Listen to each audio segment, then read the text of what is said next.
A career which carries your passion, it is no longer a career. It is not just a career, but a talent. And you only live your destiny when you follow the desire of your heart. And the desire of your heart, it is the one which carries your passion. Again, we only achieve our destiny, or we only reach our destiny in the fullness of time.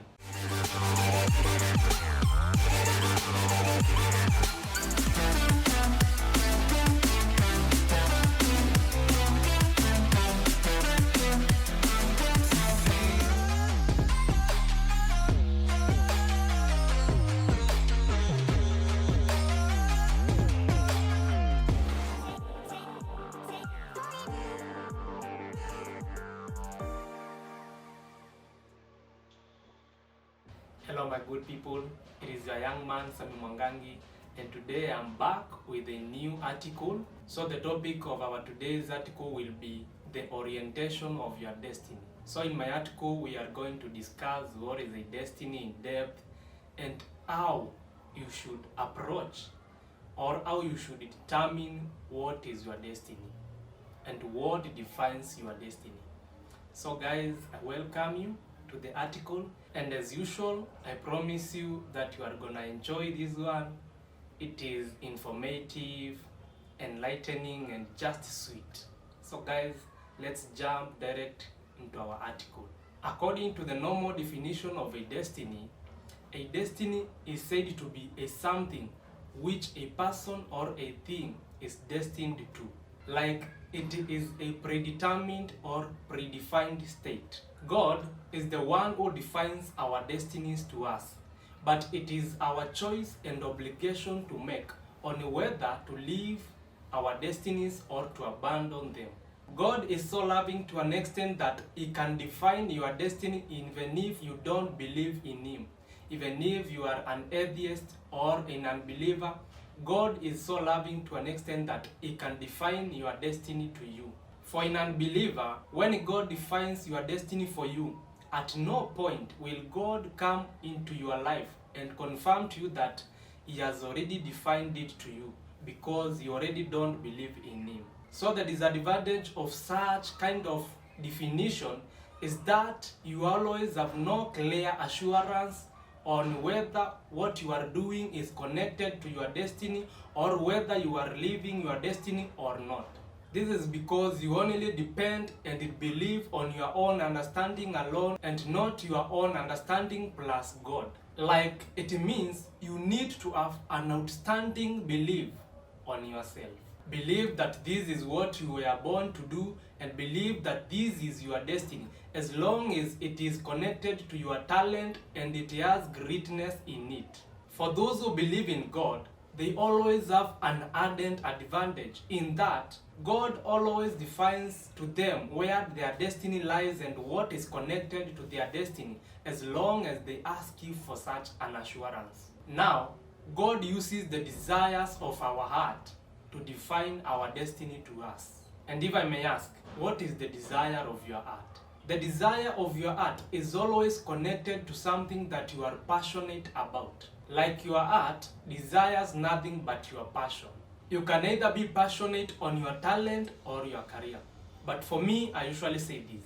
A career which carries your passion, it is no longer a career. It is not just a career, but a talent. Like you can do something passionately in the name of a career, but in reality, this is not a career. This is a pure talent.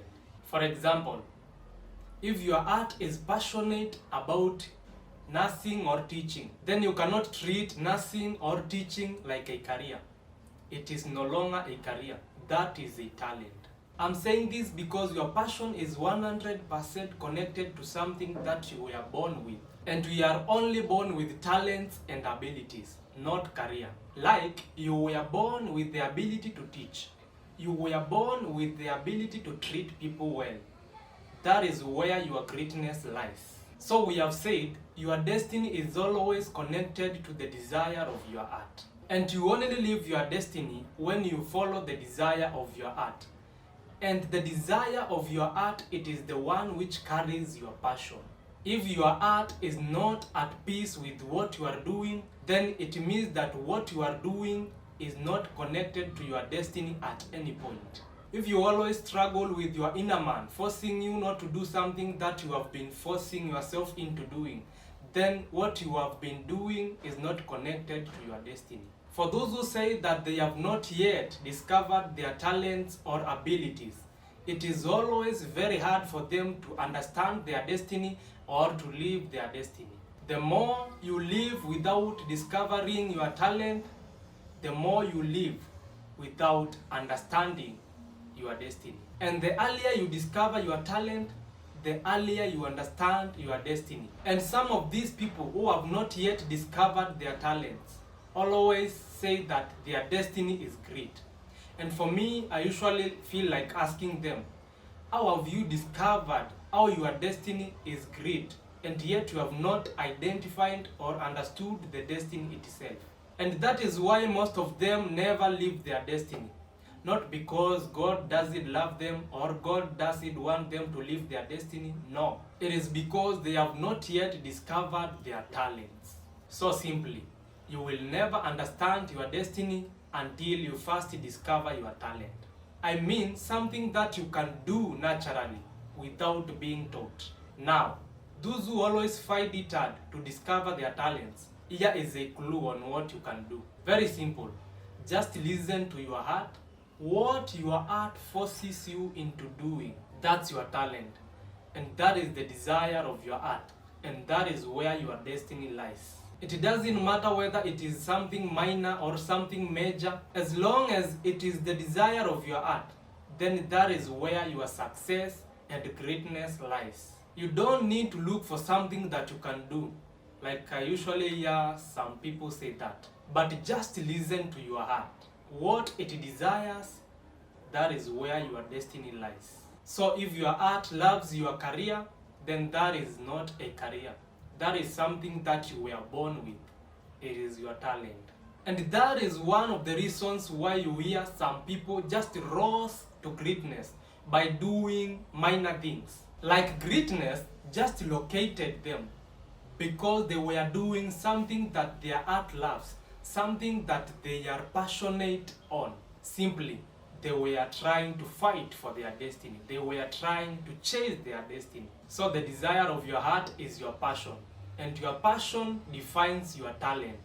And your talent carries your destiny. And your destiny carries your greatness and your success. As simple as that. Another thing to help you understand your destiny is this. Your destiny is something that you cannot resist. Your destiny is like a power. For me, I usually say that your destiny is a force of civilization. Something that you cannot ignore or assume. And if you dare, suffering is always behind your back. A destiny that is not fought for is a power that disturbs your peace of mind. That is why when we fight for our destiny, we never relax or settle. Another thing to help you understand on whether you are trying to live your destiny or not, it is by evaluating whether what you are doing requires internal toughness or not.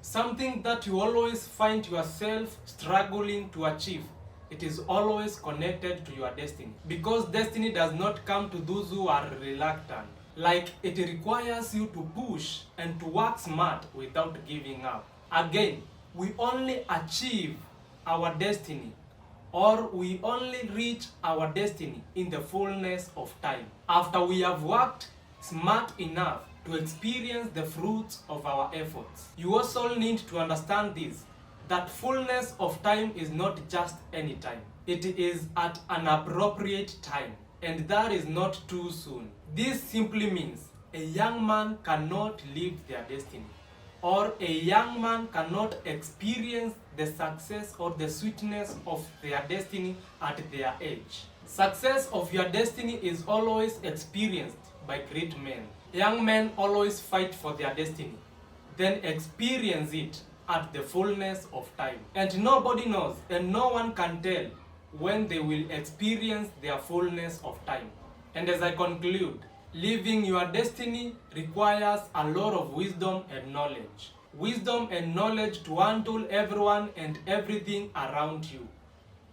So guys, I have just summarized my article just to bring what is important and what matters. That is what I had for you today. Before you disappear, confirm your subscription and turn on the notification bell. See you in my next article and in my other videos. And guys, I love you and I thank you for this far. As usual, I just love you. Bye.